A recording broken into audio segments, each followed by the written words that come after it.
نے فرمایا کہ جس آدمی نے من احدث فی امرنا ھذا ما لیس منہ فہو رد، جس نے دین میں کوئی نئی بات ایجاد کی، وہ اس کا عمل، اس کا طریقہ جو ہے وہ مردود ہے، اللہ کے ہاں وہ کبھی قبول نہیں ہوتا ہے۔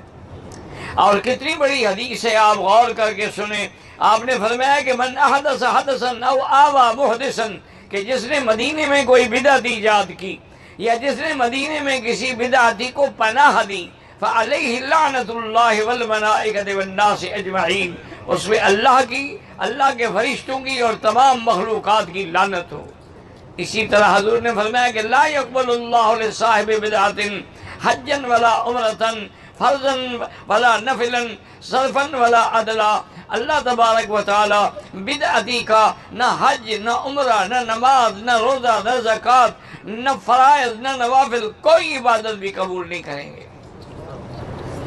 اور اسی طرح ایک حدیث میں حضور نے فرمایا ان اللہ حجب التوبۃ عن صاحب بدعۃ، اللہ تبارک و تعالیٰ نے بدعتیوں سے توبہ جو ہے وہ پردہ ڈال دیا ہے۔ سب گناہ گار توبہ کر لیں گے لیکن بدعتی توبہ نہیں کرے گا۔ ڈاکو توبہ کر لے گا، قاتل توبہ کر لے گا، لیکن جو بدعت، وجہ کیا ہے کہ ڈاکو ڈاکہ مارتا ہے، قاتل قتل کرتا ہے، شرابی شراب پیتا ہے، زانی زنا کرتا ہے، لیکن اس کو گناہ سمجھتا ہے، اس لیے کبھی نہ کبھی اس کو توبہ نصیب ہو جائے گی۔ اور بدعت کرنے والا تو اس کو دین سمجھتا ہے، وہ دین سے کیسے توبہ کرے؟ وہ تو سمجھتا ہے کہ میں جو کچھ کر رہا ہوں یہ دین ہے، یہ حضور کی محبت ہے، یہ حضور کی رضا ہے، یہ اولیاء اللہ کی محبت ہے، اس لیے اس سے وہ کیسے توبہ کرے گا؟ تو صاحب بدعت جو ہیں ان کو توبہ تک بھی نصیب نہیں ہوتی۔ اور دیکھیں کہ اتباع کا کمال یہ ہے کہ ایک دن حضرت سیدنا علی رضی اللہ تعالی عنہ عید کے میدان میں کھڑے تھے، ابھی عید کی نماز نہیں ہوئی تھی، ایک آدمی نے کھڑے ہو کے 2 رکعت نفل پڑھنا چاہیے تو آپ نے روک دیا، فرمایا کہ نہ پڑھو۔ اور نے کہا یہ کیا کہہ رہے ہو؟ ایعذبن اللہ بالصلاۃ، میں اللہ کی نماز پڑھوں گا اللہ مجھے عذاب دیں گے؟ آپ نے فرمایا نماز میں عذاب نہیں دیں گے، یعذبک فی مخالفت محمد النبی صلی اللہ علیہ وسلم، تمہیں حضور کی مخالفت میں اللہ عذاب دیں گے کہ حضور نے نہیں پڑھی ہیں، تم کون ہو پڑھنے والے؟ تو وہ بیٹھ گیا اسے۔ اسی طرح حضرت عبداللہ ابن عمر کھڑے تھے، ایک آدمی کو چھینک آئی تو اس نے کہا الصلاۃ والسلام علی رسول اللہ الحمدللہ۔ حضرت عبداللہ نے فرمایا کہ انا اقول الصلاۃ والسلام علی رسول اللہ ولکن رسول اللہ ما علمنا ھذا، میں بھی کہتا ہوں حضور پہ لاکھوں صلاۃ و سلام ہوں، لیکن حضور نے ہمیں یہ نہیں سکھایا۔ حضور نے فرمایا چھینک آئے تو کہو الحمدللہ علی کل حال، تو یہ خلاف سنت کر رہے ہو تم، اس وجہ سے اللہ تبارک و تعالیٰ کی ناراضگی لوگے۔ اور وہ لوگ اپنی سنت میں اتنے قائم تھے کہ حضرت حذیفہ رضی اللہ عنہ آپ کسریٰ کی دعوت پر، کسریٰ یعنی شہنشاہ ایران، ان کو کسریٰ کہا جاتا تھا، ان کی دعوت میں تشریف لے گئے سفارت کے طور پہ، تو اس نے بڑا انتظام کیا، دعوت کا بادشاہ تھا اور کسریٰ کا پورا ایک ملک پر حکومت تھی، کیونکہ اس زمانے میں یہی 2 سپر پاور تھی، یا کسریٰ تھا یا ہرقل تھا۔ ہرقل روم کا بادشاہ تھا، رومن امپائر، اور کسریٰ والے جو ہے وہ فارس کے بادشاہ تھے، یہی 2 بڑی طاقتیں تھیں۔ اب جناب جب دعوت میں پہنچے تو کھانا کھاتے ہوئے سیدنا حذیفہ بن الیمان رضی اللہ تعالی عنہ کے ہاتھ سے ایک نوالہ گر گیا نیچے۔ اب سنت یہ ہے کہ اگر آدمی کا نوالہ گر جائے تو اٹھا لو، اللہ کی نعمت ہے، اس کو پھینک نہ دو حقیر سمجھ کے، اس کو صاف کرو اور کھا لو۔ حضرت حذیفہ نے اٹھایا اور منہ میں لے جانے لگے تو ساتھی نے کوہنی ماری، اس نے کہا کیا کر رہے ہو؟ یہ بادشاہ کی مجلس ہے اور یہاں یہ عیب سمجھا جاتا ہے کہ کوئی نیچے سے چیز اٹھا کے کھائی جائے۔ تو آپ غصے میں آ گئے، فرمایا اترک سنت حبیبی لہؤلاء الحمقاء، میں اپنے محبوب کی سنت چھوڑ دوں ان احمقوں کے لیے؟ یہ اگر یہ کام نہ کریں، لیکن میرے مدنی کی جو سنت ہے میں کیسے چھوڑ سکتا ہوں؟ تو اللہ تبارک و تعالیٰ کے پیغمبر کے صحابہ جو عاشق تھے، سیدنا عثمان غنی رضی اللہ تعالی عنہ جب مکے والوں کے پاس گئے، صلح کے لیے حضور نے بھیجا، تو آپ نے احرام باندھا ہوا تھا اور احرام کی چادر جو ہے وہ چھوٹی پنڈلیوں تک تھی. تو وہاں آپ کے رشتہ دار قبائل کے لوگ جو آئے قبیلے کے، انہوں نے کہا عثمان چادر ذرا نیچے کر لو. اتنی اونچی چادر باندھنی جو ہے یہاں عیب سمجھا جاتا ہے کہ یہ تو غریب فقیروں کا کام ہے کہ چادر اونچی باندھیں، امیر تو چادر نیچے تک باندھتے ہیں، لٹکا کے چلتے ہیں. تو آپ نے فرمایا خدا کے بندے، ہاکذا اجرت نبینا صلی اللہ علیہ وسلم، اسی طرح میرے مدنی نے چادر باندھی ہے، میں اس کی مخالفت کیسے کر سکتا ہوں؟ آپ نے اپنے قبیلے کی یا کسی کی پرواہ نہیں کی ہے. تو اس لیے حکم ہے کہ جو میرا مدنی کہے گا اس پہ ہر حال میں عمل ہوگا. ما آتاکم الرسول فخذوہ وما نہاکم عنہ فانتہوا. میرے آقا نے اپنے بیٹے بنائے ہوئے سیدنا زید کا رشتہ کرنے کے لیے اپنی پھپھی کی بیٹی بی بی زینب کو پیغام بھیجا، کیونکہ حضور کے محبوب تھے، بیٹے بنے ہوئے. لیکن اب حضور کی زینب بی بی جو ہے حضور کی پھپھی کی بیٹی ہے، تو انہوں نے اور ان کے بھائی نے یہ بات ناگوار گزری کہ بھئی ہم ایک غلام کو جس کا پتہ ہی نہیں کون ہے اس کو رشتہ کیسے دے دیں؟ ہمارا خاندان تو حضور پاک کے خاندان سے تعلق رکھتا ہے. ابھی وہ اسی سوچ وچار میں تھے، جواب نہیں دیا تھا کہ اللہ نے قرآن نازل کر دیا کہ کسی آدمی کو، کسی مرد کو یا کسی عورت کو یہ حق نہیں ہے اذا قضى اللہ ورسولہ امرا ان یکون لہم الخیارہ، جب اللہ کا رسول کوئی فیصلہ کر دیں اب ان کو کوئی اختیار نہیں کہ وہ کہیں ہم یہ نہیں کرتے. ان کو ہر حال میں اللہ کے نبی کے حکم پہ چلنا ہوگا. جب یہ آیت نازل ہوئی تو انہوں نے وہ رشتہ جو تھا وہ قبول فرما لیا. اسی طرح صحیح حدیث میں آتا ہے کہ ایک منافق مسلمان تھا، یعنی بظاہر تو مسلمان تھا لیکن اندر سے منافق تھا، کافر تھا. اس کا ایک یہودی سے کسی لین دین میں جھگڑا تھا. یہودی نے کہا بھئی بات سنو، تم تو مسلمان ہو نا، حضور پاک کی خدمت میں چلتے ہیں، اللہ کے نبی کو یہ قصہ سناتے ہیں، حضور جو فیصلہ کر لیں تم بھی قبول کرو میں بھی قبول کروں. انہوں نے کہا ٹھیک ہے. اس مسلمان نے بھی یہ سمجھا کہ بھی بہرحال کچھ بھی ہو میں مسلمان ہوں ظاہر میں، اب باطن کا علم تو اللہ کو ہے نا، اور یہ یہودی ہے تو لازماً حضور میرے حق میں فیصلہ فرمائیں گے. لیکن جب حضور نے فیصلہ سنا، قصہ سنا، مقدمہ سنا، تو معلوم ہوا کہ حق یہودی کا ہے. تو اللہ کے پیغمبر نے تو حق والے کے حق میں فیصلہ کرنا تھا، آپ نے یہودی کے حق میں فیصلہ کر دیا. اب مسلمان بڑا پریشان کہ یہ تو اللہ کے نبی نے بھی فیصلہ میرے خلاف کر دیا. جب باہر نکلے تو کہنے لگا دیکھو بات سنو، ہو سکتا ہے کہ میری بات یا آپ کی بات حضور پاک کو پوری طرح سمجھ نہ آئی ہو، اس لیے میرا منشا ہے کہ ہم ایک دفعہ سیدنا عمر سے بھی فیصلہ کروا لیں. اس کا خیال یہ تھا کہ حضرت عمر تو بڑا سخت آدمی ہے، بڑا شدید آدمی ہے، وہ تو کبھی یہودی کے حق میں فیصلہ نہیں کریں گے.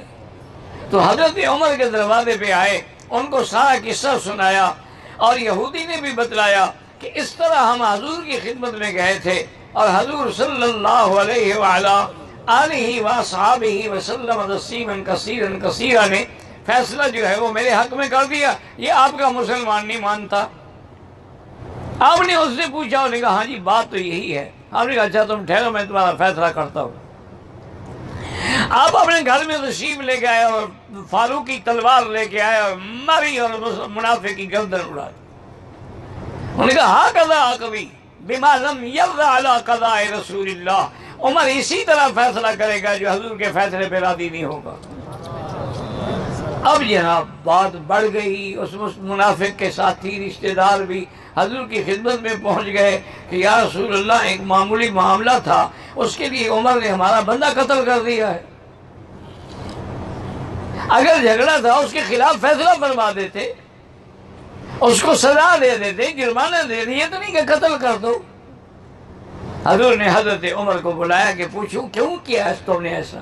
حضرت عمر ابھی دربار میں پہنچے، حضور نے ابھی فیصلہ نہیں فرمایا کہ اللہ نے جبریل بھیجا فلا وربک لا یؤمنون حتی یحکموک فیما شجر بینہم ثم لا يجدوا في أنفسهم حرجا مما قضيت وَيُسَلِّمُوا تَسْلِيمًا۔ اللہ نے فرمایا میرا محبوب عمر نے جو فرش پہ فیصلہ کیا میں نے عرش پہ منظور کر لیا ہے۔ اور فرمایا فَلَا وَرَبِّكَ، تیرے رب کی قسم محمد مصطفیٰ، اللہ تو سب کا رب ہے نا، لیکن یہ شان مصطفیٰ ہے نا کہ خطاب کر کے فرماتے ہیں فَلَا وَرَبِّكَ، تیرے رب کی قسم لا یؤمنون، وہ ہرگز ایمان والے نہیں جو آپ کے فیصلے پر قبول نہ کریں اور آپ کے فیصلے کو دل سے تسلیم نہ کریں۔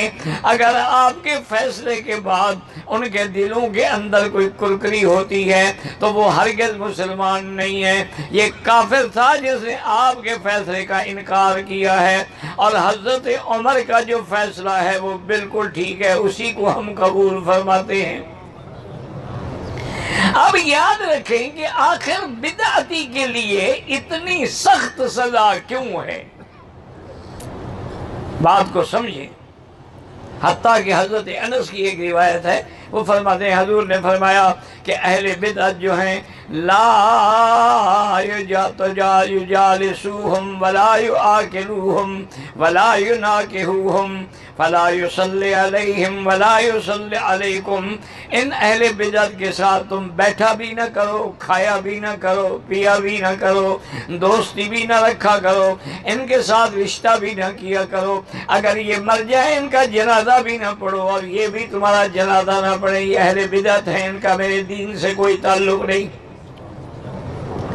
صحیح حدیث ہے کہ لا یؤمن حتی یکون ہواہ لما تبعا لما جئت بہ، وہ ہرگز مومن نہیں ہو سکتا جب تک اپنی ساری خواہشات کو محمد مدنی کی سنت کے سامنے مٹا دے، پھر مسلمان ہوگا۔ اسی لیے حضور فرماتی ہیں کہ میں حوض کوثر پہ کھڑا ہوں گا، کچھ لوگ آ رہے ہوں گے اور ان کی علامات سے معلوم ہوگا کہ یہ مسلمان ہیں، لیکن فرشتے ان کو دفع کر رہے ہیں، تو میں کہوں گا چھوڑ دو، آنے دو، ہؤلاء صحابی، یہ تو میرے ساتھی ہیں، ان کو کیوں روک رہے ہو؟ فرشتے عرض کریں گے یا محمد انک لا تدری ما احدثوا بعدک، اللہ کے نبی آپ نہیں جانتے کہ انہوں نے آپ کے بعد دین میں کیسی کیسی بدعتیں ایجاد کی ہیں۔ اللہ کے نبی جب سنیں گے فرمائے سحقا لہم میں بعدا لہم، دفع کرو ان کو، نہ آنے دو، تو بدعتی کو حوض کوثر بھی نصیب نہیں ہو۔ وجہ کیا ہے؟ وجہ یہ ہے، یاد رکھیں کہ جو آدمی بدعات ایجاد کرتا ہے گویا کہ نعوذ باللہ وہ خود کو خدا کے مقام پہ سمجھ رہا ہے۔ کیا معنی؟ یہ حج کے دن کس نے مقرر کیے ہیں؟ ہاں جی، رمضان کا مہینہ کون مقرر کرتا ہے؟ لیلۃ القدر کون مقرر کرتا ہے؟ عرفات کا دن کون مقرر کرتا ہے؟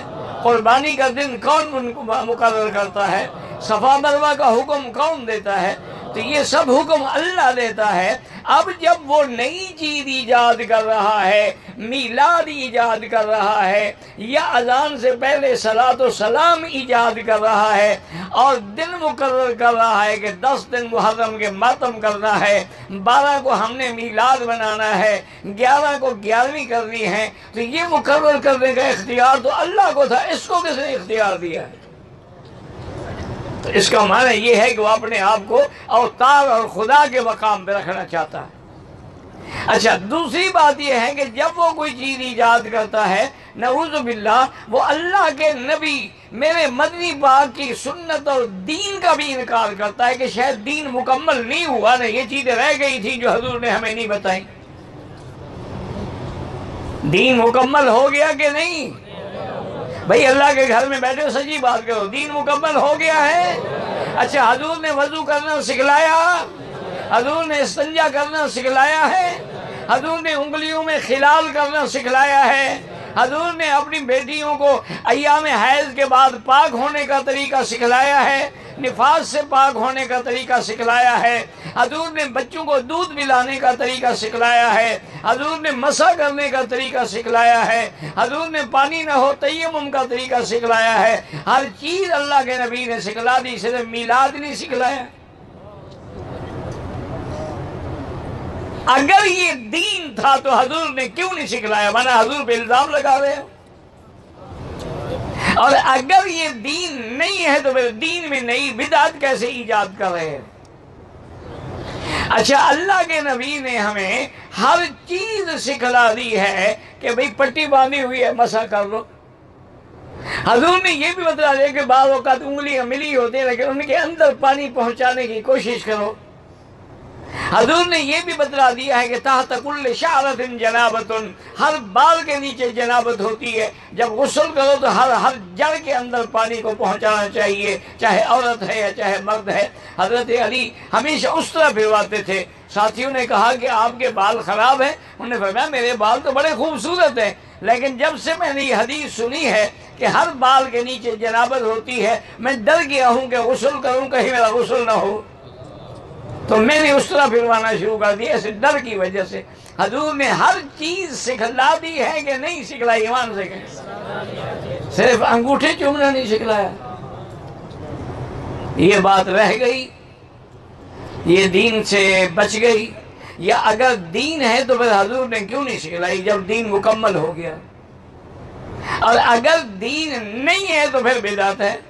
تو اب بدعت کا معنی کیا ہوا کہ جو کام میرے مدنی پاک نے گویا کہ نہیں کیا تو نبی پر اعتراض کر رہا ہے کہ انہوں نے پورا دین نہیں پہنچایا، اس لیے بدعتی کی اتنی بڑی سزا ہے کہ اس کا اللہ نے فرمایا کہ نہ حج قبول ہوگا، نہ عمرہ قبول ہوگا، نہ فرائض قبول ہوں گے، نہ نوافل قبول ہوں گے۔ یعنی اس سے بڑی سزا کیا ہو سکتی ہے؟ اور اس سے بڑی سزا کیا ہو سکتی ہے کہ صاحب بدعت کو توبہ بھی نصیب نہ ہو۔ ہر آدمی توبہ کر لیتا ہے۔ حضور کے حکم کی اتباع، ایک دن حضور خطبہ پڑھا رہے تھے، اندر میں اجلس، حضرت عبداللہ مسعود آ رہے تھے، ایک قدم ان کا مسجد کے باہر تھا، ایک اندر تھا، وہی جوتیوں والی جگہ پہ بیٹھ گئے۔ حضور کی نگاہ پڑی، عبداللہ تم وہاں کیوں بیٹھ گئے ہو؟ انہوں نے کہا حضور جب آپ نے فرمایا بیٹھ جاؤ تو میں نے سنا میں بیٹھ گیا۔ میں نہیں، تمہیں تو نہیں کہا تھا۔ انہوں نے کہا حضور نام تو آپ نے نہیں لیا تھا، آپ نے فرمایا تھا اجلس، بیٹھ جاؤ، تو میں بیٹھ گیا۔ یہ تھی اتباع محمد مصطفیٰ صلی اللہ علیہ وعلا آلہ وصحبہ وسلم۔ اسی طرح چند صحابہ نے آپس میں بیٹھ کے اتفاق کیا، کہنے لگے کہ اللہ کا نبی جو ہے وہ معصوم بھی ہے، مغفور بھی ہے، مرحوم بھی ہے، امام الانبیاء بھی ہے، لیکن آپ ساری رات عبادت کرتے ہیں، ہماری عبادت پھر کیا ہوئی؟ لہذا آؤ فیصلہ کریں۔ ایک نے فرمایا میں ہمیشہ اقوم اللیل، ہر رات جاگتا رہوں گا اور عبادت کروں گا۔ دوسرے نے کہا کہ اچھا انا اصوم الدہر، میں روزانہ روزہ رکھوں گا۔ تیسرے نے کہا لا اتزوج النساء، میں شادی نہیں کروں گا اور نہ بیوی کے پاس کبھی جاؤں گا۔ جب کوئی آدمی جاتا ہے تو پھر شہوت میں مبتلا ہو جاتا ہے۔ حضور صلی اللہ علیہ وسلم کو پتہ لگا، آپ نے فرمایا کیا تم نے فیصلہ کیا ہے؟ الحمدللہ انی اخشاکم واتقاکم، میں تم سب سے زیادہ اللہ سے ڈرنے والا ہوں، لیکن میں روزہ بھی رکھتا ہوں، افطار بھی کرتا ہوں، میں رات کو نماز بھی پڑھتا ہوں، رات کو آرام بھی کرتا ہوں، اتزوج النساء، میں عورتوں سے شادی بھی کرتا ہوں، عورتوں کے حقوق بھی ادا کرتا ہوں۔ تم مجھ سے بھی کہیں بڑھ جاؤ گے؟ کامیابی تب ہوگی ساری زندگی روزے رکھو، ساری زندگی نمازیں پڑھو، لیکن اگر اتباع محمد مصطفیٰ نہیں ہے تو پھر اس عمل کا کوئی صلہ نہیں ملے گا، کوئی حساب نہیں ملے گا۔ اب ایک بات یاد رکھ لو، حدیث بھی ہے اور مختصر بات بھی ہے، یاد رکھ لیں کہ کوئی عمل اس وقت تک قبول نہیں ہوگا جب تک دو شرطیں نہ ہوں۔ ایک شرط تو یہ ہے کہ ان یکون خالصا، وہ عمل خالص اللہ کے لیے ہو۔